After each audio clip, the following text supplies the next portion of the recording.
Vamos a leer en el nombre del Padre, del Hijo y del Espíritu Santo.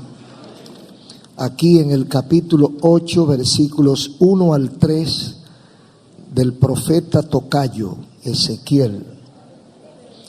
Dice así la palabra del Señor. 8, en el 6º año, en el mes 6º, a los 5 días del mes, aconteció que estaba yo sentado en mi casa, y los ancianos de Judá estaban sentados delante de mí. Y allí se posó sobre mí la mano de Jehová el Señor. Y miré, y aquí una figura que parecía de hombre. Desde sus lomos para abajo, fuego. Desde sus lomos para arriba, parecía resplandor.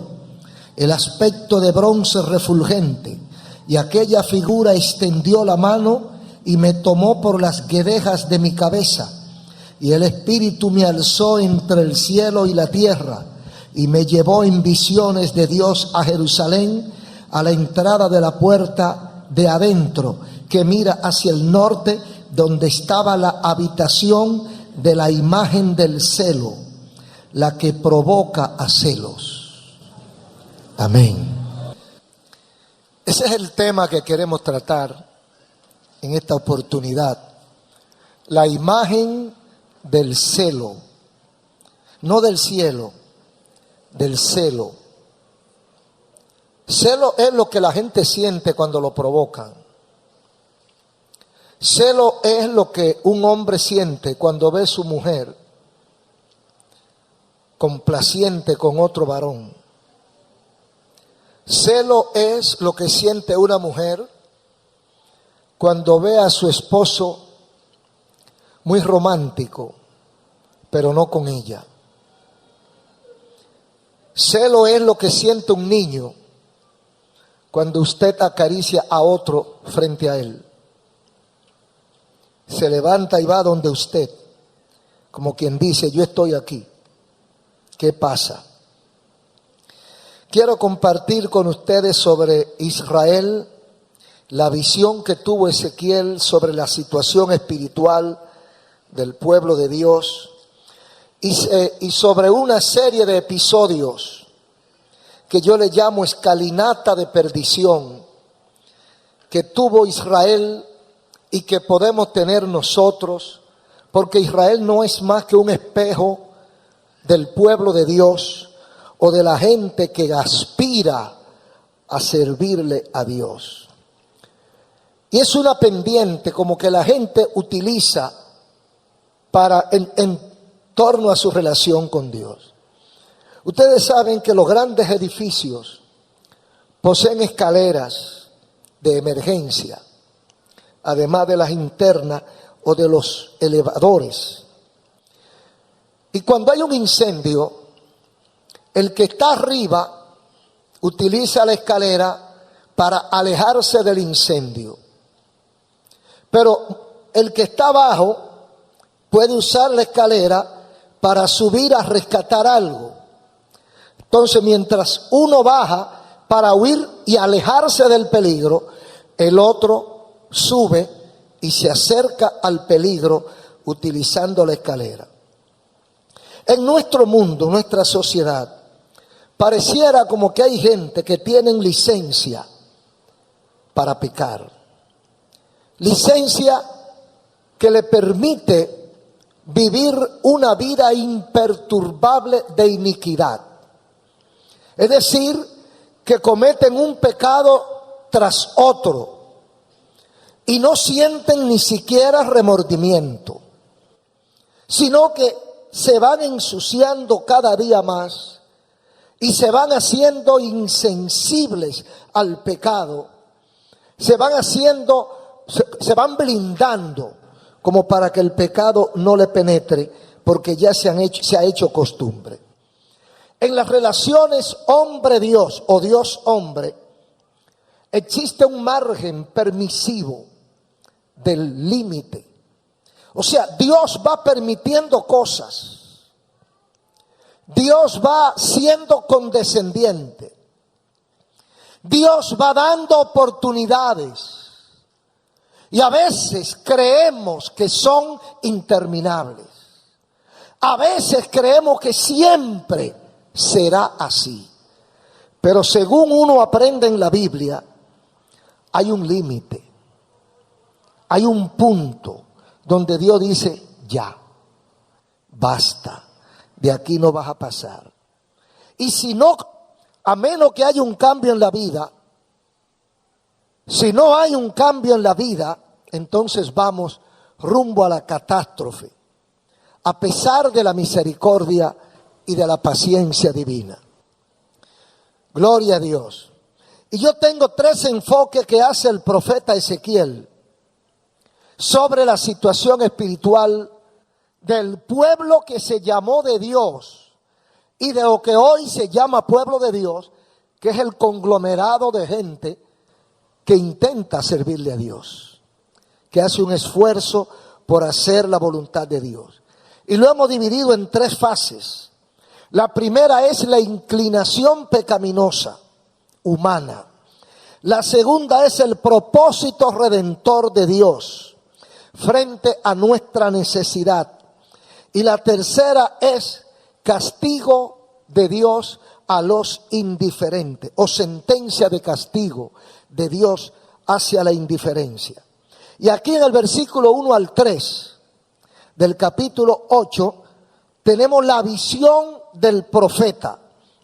Dice que estaba él, aquí no dice Babilonia, pero él vivía en Babilonia, porque él era uno de los desterrados, de los exiliados o de los cautivos, que había sido extrañado de Israel y de Judá, y vivía en Babilonia.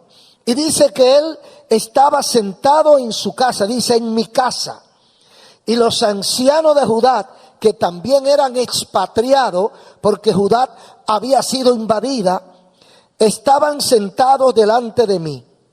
Está el profeta en su casa, en una reunión con hombres espirituales, con guías espirituales del pueblo de Judá. Y estando allí, dice, posó sobre mí la mano de Jehová el Señor. Yo no sé cómo él se dio cuenta.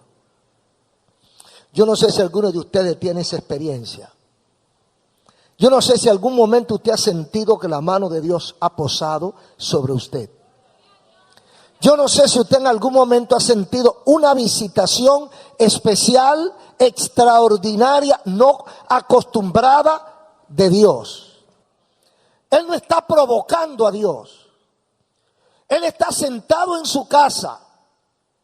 No dice de qué hablaban, pero es probable que hablaran de la situación política de Judá.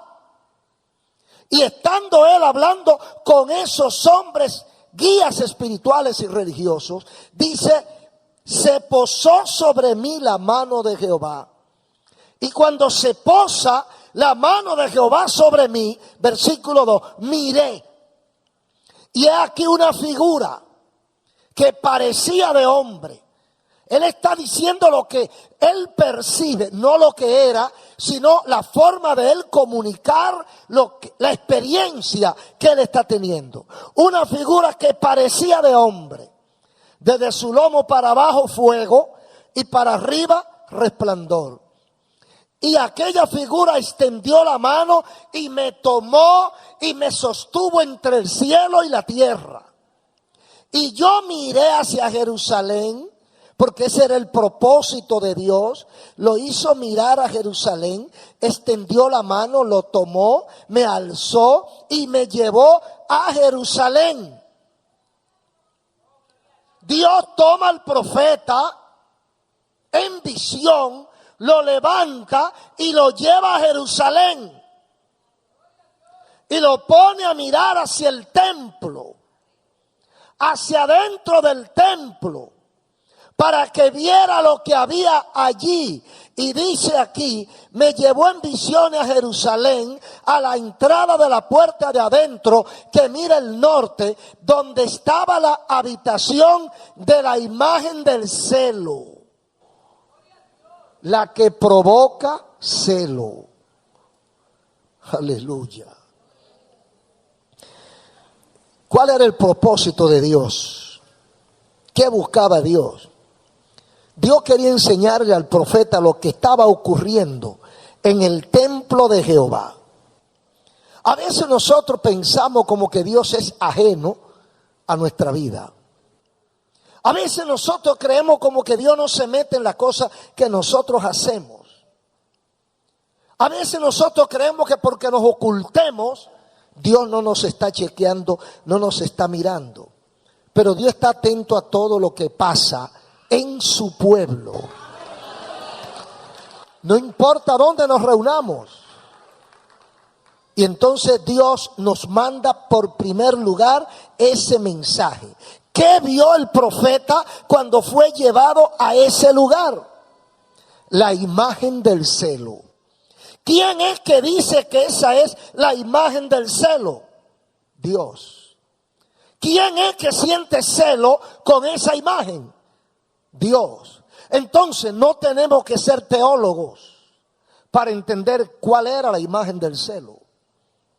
Era la imagen de un Dios pagano que estaba en el propio templo de Jehová.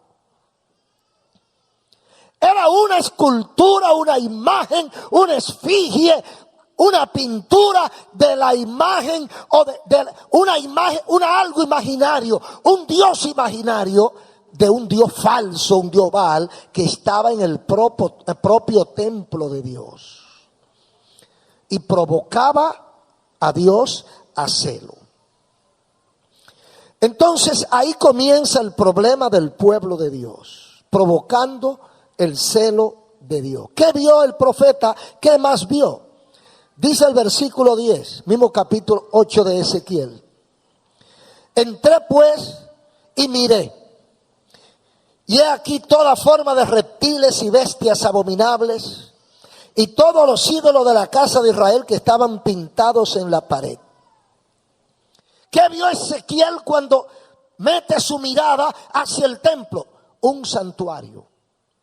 Y en el santuario había un grupo de hombres, de líderes, de hombres que se entiende conocen a Dios, de gente que había tenido alguna experiencia con Dios, pero las paredes del santuario dice que están dibujadas con toda forma de reptiles y bestias abominables y todos los ídolos pintados en la pared. Usted dirá, pero eso es arte. Eso no tiene ningún problema, ¿verdad? Porque un pintor se inspira y decora la pared con lo que él cree. Pero las paredes son del santuario. Estamos hablando de un santuario. Yo no sé, pero desde el principio de las relaciones de Dios con el hombre, Dios ha rechazado todo tipo de imagen. Yo no sé por qué hay iglesias que tienen imágenes ahora. Hay iglesias, aún llamadas evangélicas, que tienen cuadros. Hay unas iglesias en Colombia, me han dicho, yo no las he visto, que tienen el cuadro, el retrato, la foto, tamaño real del pastor y la pastora. Hay otros que tienen la foto del líder del movimiento, o del profeta o del apóstol. Eso hay que respetarlo porque son asuntos privados. Pero la Biblia descarta eso. Ellos, para adorar a Dios, tenían pintura de reptiles y bestias que Dios abominaba. O sea, era un recordatorio. Esto les recordaba a ellos su vida pagana o la vida de los paganos. Y a Dios no le agrada eso. ¿Cuántas veces nosotros estaremos recordando nuestro culto pagano y mezclando la gloria de Dios? Esto puede representar muchas cosas, porque puede ser que las imágenes son para recordarnos, aunque Dios dice que es espíritu, dice la Biblia, y que no necesitamos más nada, porque Dios es espíritu. Y lo que le buscan en espíritu y verdad es necesario que le adoren. Juan 4:24. Pero hay gente que dice que necesita ver algo para poder adorar. Entonces ellos necesitaban ver algo. ¿Qué veían? Ídolos. Porque como Dios es espíritu, a Dios no se le puede pintar. Entonces ellos pintaban ídolos y adornaban la casa para ellos poder meditar. Un santuario recordando la vida pagana. Dios lo descarta. Es lo primero que ve el profeta, y yo diría que el primer escalón hacia abajo, alejándose de Dios y acercándose al peligro. Versículo 11. Y delante de ellos, de los ídolos, 70 varones de los ancianos de la casa de Israel, cada uno con su incensario en su mano. Hermano, Ezequiel profeta está en Babilonia, capital de los caldeos, Irak. Dios lo lleva en visión a Jerusalén para que vea lo que el reducto de su pueblo está haciendo. En medio de una crisis como la que tiene Jerusalén en ese momento, los varones de Dios, versículo 11, 70 varones de los ancianos de la casa de Israel, están cada uno con su incensario en su mano, el instrumento de la petición, de la oración, de la intercesión, donde echaban el incienso para que subieran las oraciones. Están oficiando culto clandestinamente en un santuario pagano. Pero ellos lo están haciendo conscientes de lo que está pasando. Ellos saben dónde están, por eso están ocultos. Entonces Dios lleva al profeta para que vea lo que está pasando. Es una visión, pero era real. Entonces el profeta va y observa a estos hombres rindiéndole culto a imágenes. 3 cosas quiero ver aquí en esta acción de los ancianos, hombres en quienes el pueblo confiaba, hombres que eran guías espirituales del pueblo. El pueblo sabe que su Dios se llama Jehová de los ejércitos. Israel sabía quién era su Dios. Entonces, si esta gente está rindiendo culto dentro de una habitación oculta, pintada con ídolos, reptiles y bestias, y delante de ellos están postrados, cada uno con su incensario en su mano, el pueblo no podía saber eso. Entonces, ¿qué están haciendo? Están engañando. Engañaban al pueblo en primer lugar. Esto es una acción de engaño, porque si lo hacen fuera, hasta lo apedrean. Ahora, segundo, están desafiando a Dios. ¿Por qué no hablan con Dios? ¿Por qué no están de rodillas orando y hablando con Dios? ¿Por qué no están gimiendo delante de la presencia de Dios? No, están delante de los ídolos. Y en tercer lugar, parece que ellos o desconfiaban de Dios o no conocían a Dios. Solamente así se adora un ídolo. Cuando usted ve a una persona utilizando un ídolo, un Dios falso, un Dios intermedio, es porque o no confía en el Dios verdadero o no conoce al Dios verdadero. Porque si usted conoce al Dios que nosotros conocemos y confía en el Dios que nosotros conocemos, usted no pierde su tiempo orándole a un ídolo, a un Dios falso o a un santo inventado por los hombres. Eso está claro. No necesita explicación. El ignorante es el que adora ídolos. El que conoce al Dios verdadero dice: yo no necesito el ídolo. Yo no necesito la imagen. Yo no necesito la escultura, porque yo tengo acceso directo. Si yo estoy buscando un mamotreto de yeso para que me comunique con Dios, pudiendo yo comunicarme directamente, ¿yo estoy loco o soy demasiado tonto? Entonces algo pasaba con estos hombres. Eran representantes espirituales del pueblo, pero o engañan al pueblo, o desafían a Dios a propósito, o no conocen a Dios. Las 3 cosas se pueden dar. Engañan al pueblo, porque hay gente que en la iglesia es una cosa y en la calle es otra.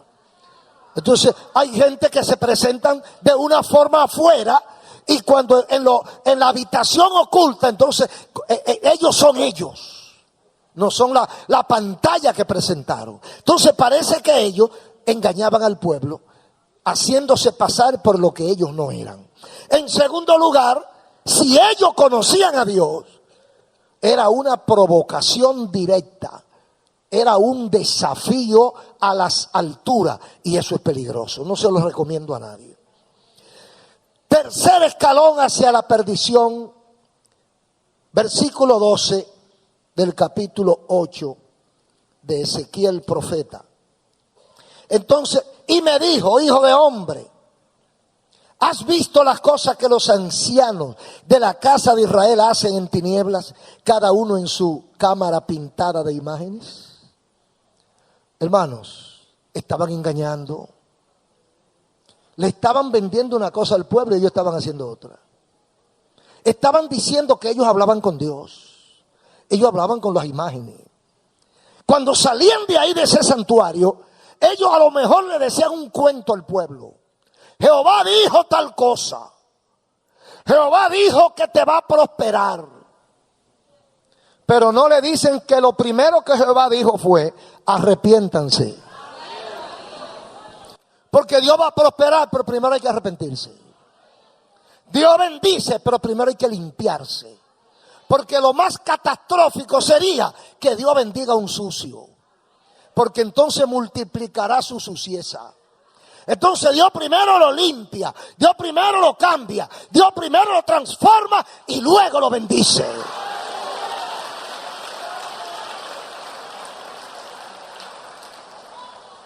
¿Has visto lo que hacen los ancianos en tiniebla?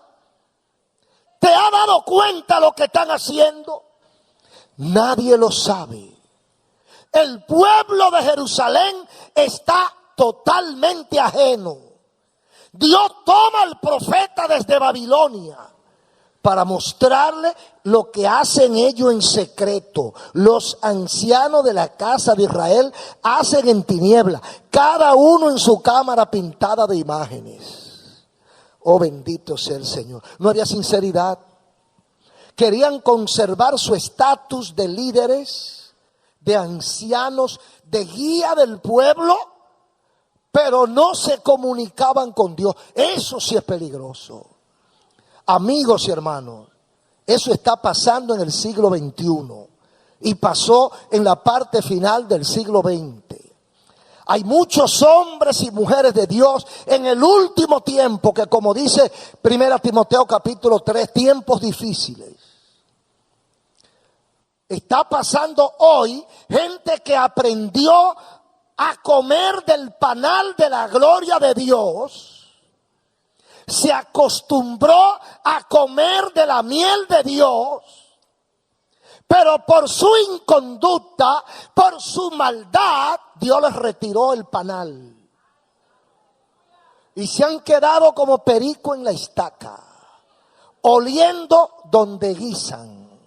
Pero el melao hace rato que se fue. Entonces van al altar y dicen, estoy hablando con Dios. Mentira del diablo, está hablando con Baal. Por eso hay tanta gente hablando en nombre de Dios y lo que hablan es mentira y lo que dicen es dañino. Porque el contacto con Dios ya se ha perdido. Oh, gloria a su nombre. Esta gente había perdido la comunión con Dios, pero le daba vergüenza que el pueblo lo supiera. Entonces se rodearon de brujería, de un santuario pagano, para decirle al pueblo que están hablando con Dios. Y cuando salían con un mensaje, pero un mensaje inventado por ellos. Jehová acaba de decir tal cosa. Por eso es que no se cumple, porque es que Jehová no ha dicho nada. Cuando Dios habla, se cumple porque se cumple. Bendito el nombre de Jesús. Entonces Dios vio Ellos estaban en la cámara secreta, dice aquí, versículo 12, haciéndolo en tiniebla, en su cámara cada uno, en su habitación. Entonces Dios lo vio, y no solo que lo vio, sino que mandó al profeta donde ellos. Le mandó el profeta para que los viera. Entonces, a veces nosotros se nos olvida que lo que hacemos en oscuridad, Dios lo ve. Aunque estemos solos, aunque nadie me esté oyendo.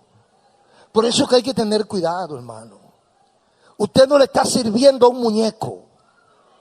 Usted no le está sirviendo a un Baal, a una estatua, a un recuerdo. Usted le está sirviendo a un Dios vivo. Y ese Dios vivo es muy bueno, pero es peligroso. Porque ve donde quiera que nos metemos. Y va más allá de ahí. Ve las intenciones de nuestro corazón. Usted aquí puede engañar al pastor, puede engañar a los líderes, puede engañar a la iglesia entera, pero en el momento que usted menos lo espera, ahí está la mano de Jehová.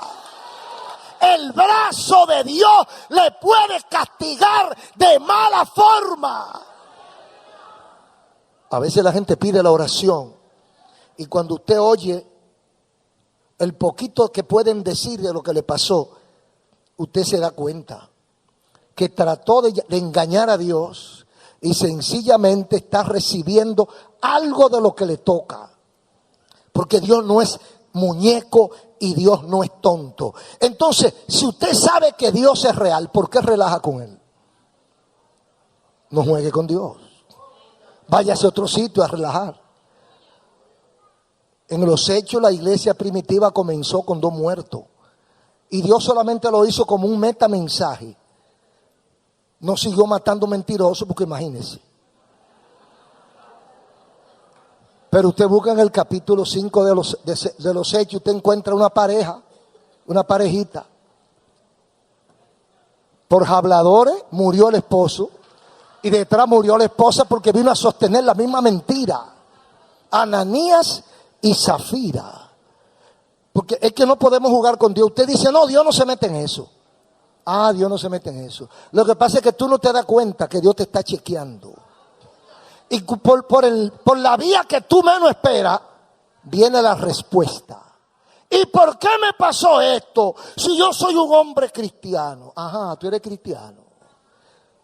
Entonces Dios se equivocó.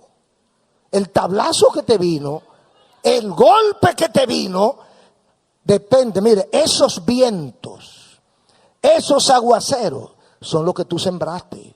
El que siembra viento, cosecha tempestad. Entonces a veces nosotros vivimos relajando con Dios.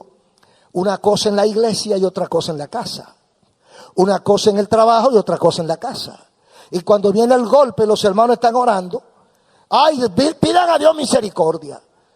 Porque Dios no es muñeco como nosotros queremos.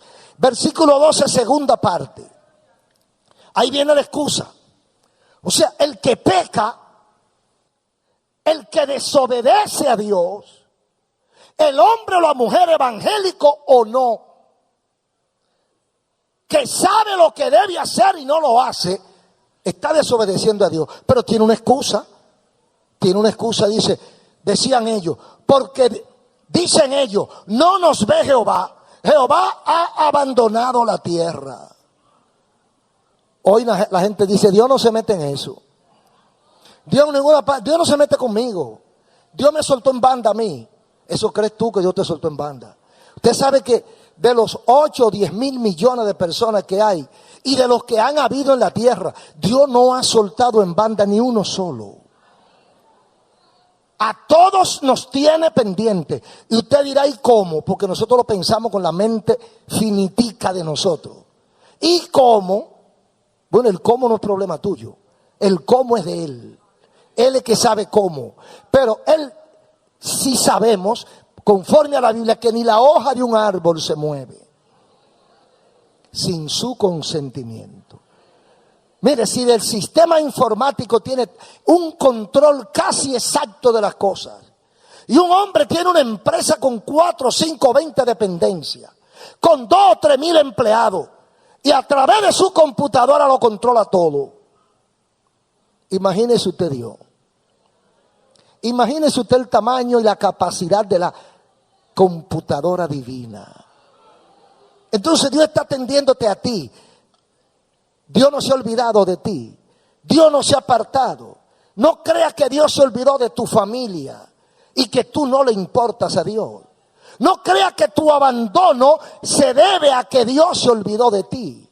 No creas que tu soledad, que tu dolor, que tus angustias, que tus problemas es porque Dios se olvidó de ti. Pudiera ser lo contrario. Pudiera ser porque no se ha olvidado de ti. Es probable que sean mensajes. Es probable que Dios esté permitiéndole a Satanás que te golpee para que levante la cabeza, para que te acuerdes de Él. ¡Oh, gloria a Dios! Ah, no, Dios no se mete con nosotros. Dios se olvidó de nosotros, decían la gente de Israel. Dios se olvidó de nuestra familia, Dios se olvidó de nuestro país y Dios se olvidó de todo. Es un cuentecito de Satanás para que tú también te olvides. Entonces el golpe no vino porque Dios se olvidó de ti, sino porque tú te olvidaste de Él. Se parece pero no es lo mismo. Yo me aparto, yo me alejo y viene el golpe. ¿Para qué? Para que yo recuerde, dice el Salmo 91, el que habita al abrigo del Altísimo morará bajo la sombra de su omnipotencia. Entonces cuando yo me salgo del abrigo del Altísimo, me golpea el sol de la prueba. Entonces cuando yo siento esos golpes tan fuertes, yo tengo que reflexionar. ¿Estoy yo dentro del abrigo o me salí del abrigo? ¿Cuándo me salí? ¿Qué hice para salirme? ¿Cuándo me equivoqué y me salí de la cobertura celestial? Entonces viene el golpe. No es que Dios se ha olvidado de ti, es que tú te saliste de su onda. Es que no hay señal. Porque tú la rompiste, tú la cortaste, tú te escondiste y Dios no te obliga. Cuando el castigo viene, no es porque Dios dejó de amarte, es que tú te saliste de su cobertura, es que tú renunciaste a su protección y el seguro no te cubre. Lo rechazaste, no te cubre. No es que Dios es malo, malo eres tú. Malos somos nosotros, habiendo tantas bendiciones y yo comiendo algarroba junto con los cerdos. ¡Oh, gloria a Dios! Habiendo tanta paz, tanta felicidad en la comunión con Dios y usted en una discoteca bebiendo romo para buscar alegría. Inconcebible. Usted no puede conseguir lo que busca en esos lugares. Tiene que acercarse a la fuente. Bendito sea el nombre del Señor. Entonces aquí en el versículo 14 aparece un sustituto. Como Jehová me abandonó, como Dios no se acuerda de la tierra, versículo 14. Y me llevó a la puerta de la casa de Jehová. Y he aquí que mujeres que estaban allí sentadas indechando a Tamuz. ¿Dónde me llevó? A la puerta de la casa de Jehová. ¿Qué es la casa de Jehová? El templo. Me llevó a la puerta del templo. ¿Y qué encuentro? Un grupo de mujeres piadosas orando sentada a Tamuz. ¿Quién era Tamuz? ¿Y cuáles son sus implicaciones? Tamuz era una leyenda, Siria Caldea. Se habla de un pastor elegante y hermoso que lo mató un jabalí y que la diosa Istar apareció como por arte de magia y los rescató, los resucitó y lo volvió a la vida. Entonces se convierte en un ídolo, en una imagen, un dios, Tamuz, y le rinden culto porque a través de él se resucitan las situaciones se mejoran las situaciones, la tierra vuelve a producir, etcétera. Entonces encuentra un grupo de mujeres que en vez de estar orando a Jehová, en vez de estar clamando al Dios de Elías, en vez de estar hablando con el Dios de Moisés, están orándole a Tamuz. ¿A quién le estás tú orando? ¿A quién le estás tú clamando? ¡Oh, gloria a su nombre! ¿Hasta cuándo vamos a perder nuestro tiempo orándole a Tamuz? Endechando, llorando, clamando, fiestando, celebrando a un ídolo inventado por ellos mismos. Todo el que ha dejado a Dios necesita un soporte para agarrarse.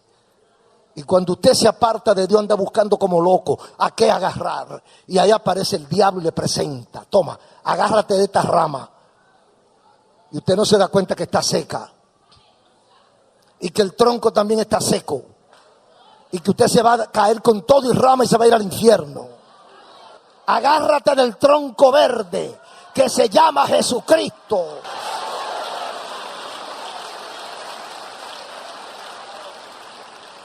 Aleluya. Versículo 16. Y me llevó al atrio de... Oiga, es un tour. El Señor le está dando un tour al profeta Ezequiel. Vamos por el quinto paso, por el sexto paso. Mire, en primer lugar lo lleva al santuario pagano. Y encuentra el santuario adornado y no de la gracia de Dios. Óigame, son tantas cosas que el Señor le pone a uno. El altar adornado y no de la gracia de Dios. El único adorno que vale es el adorno de su gracia. Oh, gloria a Dios. Ahí no vale sustitutos. Ahí no vale artimaña que usted se invente. Hay gente que creen que van a provocar la gracia de Dios con imágenes, con adornos, con bailecito, con danzarina, con uniforme, con... reprende toda esa malicia. Es por gracia. ¡Oh, gloria a Dios! Pero cuando se va la gracia, hay amuletos, hay oraciones falsas. Cuando se va la gracia, tenemos que buscar algo para llenar. Yo les recomiendo que mejor deje eso y vaya de rodillas delante de la presencia de Dios. Guías espirituales clandestinos, orándole a ídolos. Personas que olvidaron quién es Jehová. Personas que se excusan diciendo que están adorando ídolos porque Jehová no los escucha. Y entonces, si Jehová no te escucha, varón, ¿tú crees que el ídolo te va a escuchar? Oye, pero hay que ser loco. Uy, ¿cómo usted va a dejar un Dios vivo, poderoso, que le ha demostrado que le ha hecho cosas para irse donde un bendito muñeco? Adorar un muerto. Si el que está vivo, si aquel que mataron y resucitó el tercer día y fue levantado en las nubes, no puede hacerlo, ¿quién lo va a hacer? Yo te recomiendo que te quedes pegado de él, aunque no te conteste. Como dijo Job, aunque me matare, en él esperaré. Aleluya. Oh, gloria a Dios. Aunque me maten, él creo. Bendito el nombre de Jesús. Versículo 16. Y me llevó al atrio, eso es el patio de la casa, el atrio y adentro de la casa de Jehová. Y aquí junto a la entrada del templo de Jehová, como 25 varones, sus espaldas vueltas al templo de Jehová y su rostro hacia el oriente, adoraban al sol postrado.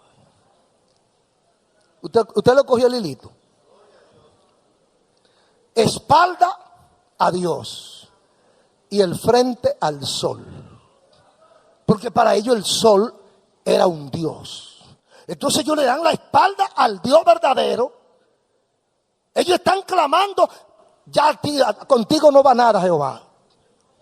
No te necesitamos. Ustedes saben que en el altar estaba el arca de Jehová, donde estaba el símbolo de la presencia de Dios. El símbolo de la presencia de Dios era el altar, porque en el altar estaba el contenido de su gloria. Entonces cuando yo le doy la espalda al altar, le estoy dando la espalda a Dios. ¿Cuánto significado tiene eso? ¿Cuántas veces usted le ha dado las espaldas a Dios? ¿Cuántas veces usted, amigo, en su problema, en vez de buscar a Dios, le da la espalda? ¿Por qué lo hace? ¿Por qué lo hace? ¿Por ignorancia o por rebeldía? La mayoría lo hacen por rebeldía. Porque saben que hay un Dios. Saben que es poderoso. Lo que pasa es que no quieren asumir compromisos. Hay mucha gente que no quiere compromiso. Dice, no, yo dejo a Jehová para última hora. Yo dejo a Dios para última hora porque Dios exige. Bueno, hay un versículo que dice, Dios no oye a los pecadores. Entonces, para comenzar hay que arrepentirse. Hay que pedir perdón. Para comenzar. Y hay gente que quiere los beneficios, pero no los compromisos. ¿Cuántos religiosos, cuántos amigos que solo van a la iglesia cuando tienen el problema? Cuando tienen el tornillo adentro y ya la rosca no da más. Cuando ya se acabó todo y la llave se corre porque ya no hay para dónde darle. Vamos a buscar a ver. Matrimonio de 8 y 10 años. El diablo se metió entre ellos. Han repasado todos los psicólogos y psiquiatras, terapeutas y consejeros y nada. Pastor, queremos hablar con usted. Porque entonces me hacen la historia de sus tours. Y ahora venimos a ver si Dios puede ayudarnos. ¿Y por qué tú le das la espalda a Dios? Te va lejos, hace lo que te da la gana. Entonces ahora cuando ves que no hay solución posible, ahora tú vienes y te acuerdas de Dios. Oh, bendito sea el nombre del Señor. Me llevó al atrio y junto a la entrada 25 varones, clamando y rogando, sus espaldas vueltas al templo de Jehová y su rostro hacia el oriente, adoraban el sol postrados. Esa es la realidad de mucha gente hoy.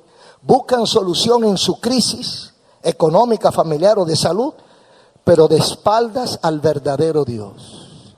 Nunca habrá solución, porque el diablo tiene dos sábanas, corta y larga, y Satanás es engañador. Los brujos, por ejemplo, la gente que va a los brujos, hay gente que va a los brujos porque hay gente que todavía cree en brujos. No en su existencia, sino en su trabajo. Porque la existencia es real. Y lo que ellos hacen es real. Ahora, la efectividad de eso es peligrosa. ¿Por qué? Porque Satanás viene y te quita un tumorcito que tú tienes. Digamos, tiene un tumorcito en una mano. Y los médicos no han podido dar con la solución. Entonces tú vas donde un encantador, donde un brujo. No, porque esa mujer sabe mucho. Y usted va donde que le haga una brujería y se le quita el tumorcito. Al cabo de 3 años le sale aquí, en la cabeza. Y ahora, varón, la mano te la podían hasta cortar, pero ¿y la cabeza? Si te apean la cabeza, deja de ser tú. ¿Qué quiero decir? Y eso lo saben ustedes la mayoría. Satanás cura una y produce 10. Satanás te corrige un problema y te crea 20. Peores cada uno, porque es engañador, es poderoso, pero es malo. ¿Y cuántas víctimas hay de él? ¿Cuánta gente que ha ido a resolver el problema de sus hijos a casa de un brujo y ha perdido los hijos y ha perdido la familia completa? Todo lo contrario al Señor. El Señor te salva a ti, te salva a tu hijo y no te cobra. Y si alguien te está cobrando, ya tú sabes que ese no es de Dios. Mi paz os dejo, dijo Cristo, no como la da el mundo, yo la doy. De espaldas a Dios, pero quieren la solución de su problema. Nunca llegará a la solución de tu problema. Y en el versículo 18 del mismo capítulo 8, está la respuesta de Dios. Muy contundente y sencilla. Pues también yo, dice Jehová, ante la situación de su pueblo, que olvidaron a Dios, que buscan un sustituto, que tienen la imagen del celo a la entrada del templo. Que desde que usted ve, llega lo que ve a la imagen del celo, la imagen del Dios pagano, desafiante para Dios. Entonces Dios responde, versículo 18. Analícelo usted mismo. Pues también yo procederé con furor. 1. No perdonará mi ojo. 2. Ni tendré misericordia. 3. Y gritarán a mis oídos con gran voz y no los oiré. Y ahora, varón. Y ahora, versículo 18. Dios está respondiendo. Yo voy a proceder. Ustedes han sido deliberadamente desafiantes. Me han provocado a celo. Han puesto un Dios barato en lugar mío. Me han dejado a mí para buscar a Tamuz. Yo también voy a proceder. Voy a proceder con furor. Voy a proceder con ira. Hermano, yo no quisiera caer en ese gancho jamás. Mire, tiembla la tierra ante la declaración de Jehová. Voy a proceder con furor, encendido, con ira, con juicio. Voy a proceder. Y lo primero que voy a hacer es, no voy a perdonar. Dejaré de perdonar. Todo lo que vea, no lo voy a perdonar. Porque Dios va a actuar con ira. La ira de Dios es incalculable. La gente cuando, por ejemplo, cuando hay un temblor de tierra de eso áspero, cuando hay un tsunami que no perdona a niño, ni anciano, ni embarazada, ni enfermo, gente despavorida huyendo y caen muertos, agarrados por la tenaza del huracán o del temblor de tierra. Usted dice, pero ¿y qué pasa? Usted busca en los salmos y encuentra parte de eso. Es el furor de la ira de Dios. Dios puede hacerlo como Él quiera. Dios es el dueño tuyo y de la naturaleza. Cuando Dios se enciende en su ira, óigame, lo único que puede ayudarme es su propia misericordia. Pero Dios tiene muchas maneras de hacernos entender que Él es Dios. Dios puede utilizar a otra persona para humillarnos, para doblegarnos y castigarnos. Pero Dios puede utilizar la propia naturaleza para humillarnos. Cuando hay un temblor, usted ve a los grandes de rodillas. Usted ve a la gente dando gritos en el suelo. Y los que más encampanados viven, esos son los que están más asustados. Esos que viven allá arriba en los penthouse, en el piso número 44. Allá donde los hombres abajo se ven chiquitos. Cuando tiembla la tierra, quisieran tirarse para abajo para caer, para salir rápido de ahí. Pero allá tienen todo su lujo.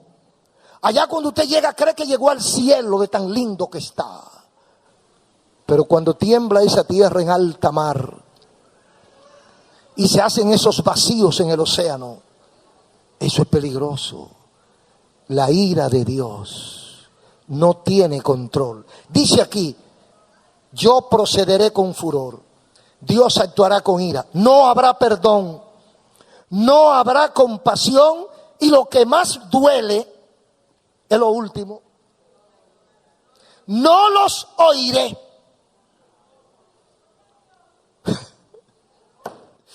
Oh, gloria a Dios. Ciego, sordo y mudo. Y al pueblo dando gritos, no los escucho. Aleluya. Oh, qué grande es cuando usted sabe que puede hablar con Dios y Dios lo escucha. Qué consuelo llega a nuestra vida. Cuando usted en su problema de angustia, en su desesperación, en el peligro inminente, usted dobla las rodillas y dice, mira, todos los amigos se me han negado.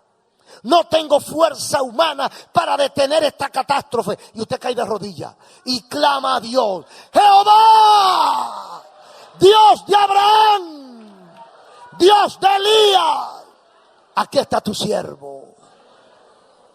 Y usted recibe esa respuesta, esa ayuda, ese consuelo, esa mano poderosa que lo toma y lo levanta.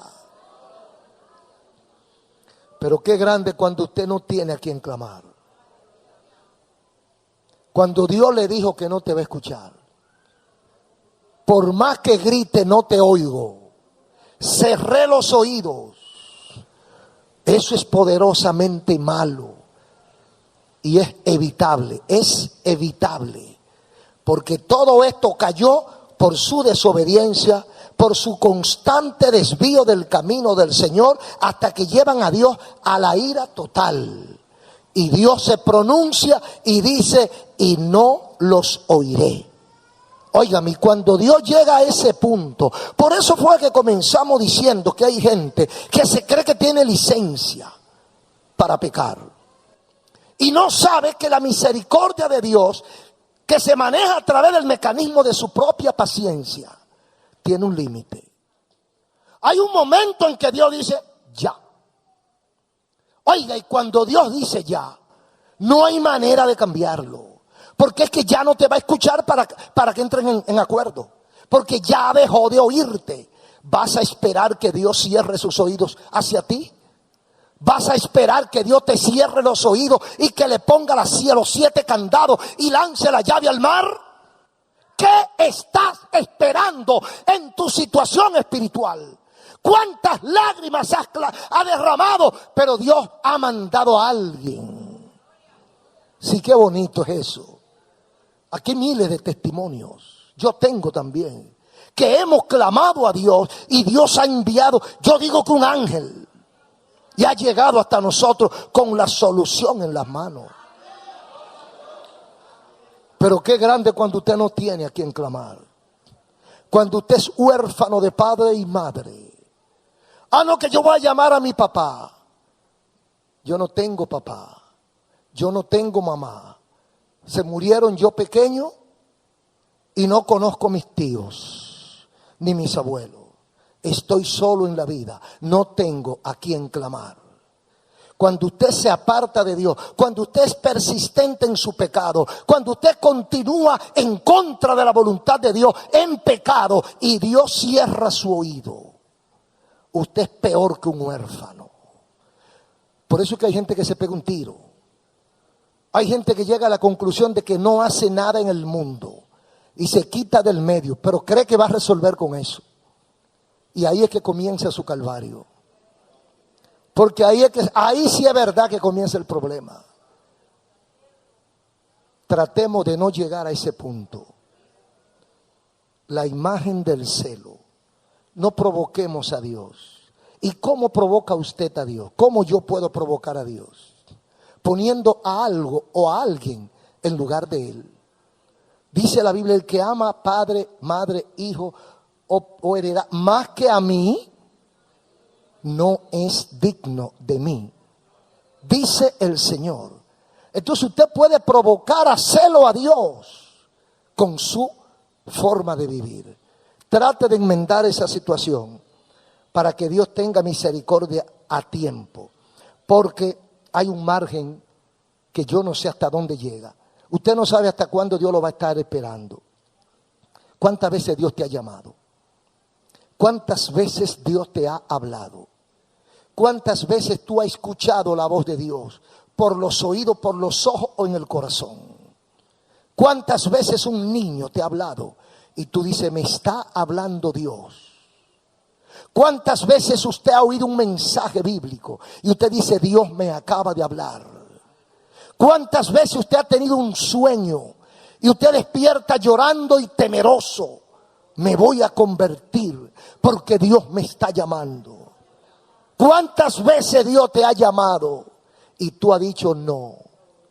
Después, ¿sabes tú cuál será el último día en que Dios te va a llamar? ¿Por qué Judas se ahorcó? Porque Dios dejó de oírlo. Cuando Dios dice no, cuando el infierno se abre, cuando el cielo se cierra, mejor es no haber existido. Tú tienes una oportunidad hoy de reflexionar y no seguir provocando a Dios. Termino con esto. Fuimos creados para gloria de su nombre. Somos criaturas y hechuras de Dios. No se concibe que vivamos lejos de Dios. Es imposible la vida apartado de Dios. Hoy Dios ha mandado a Jesucristo para que todo aquel que en Él cree no se pierda, mas tenga vida eterna.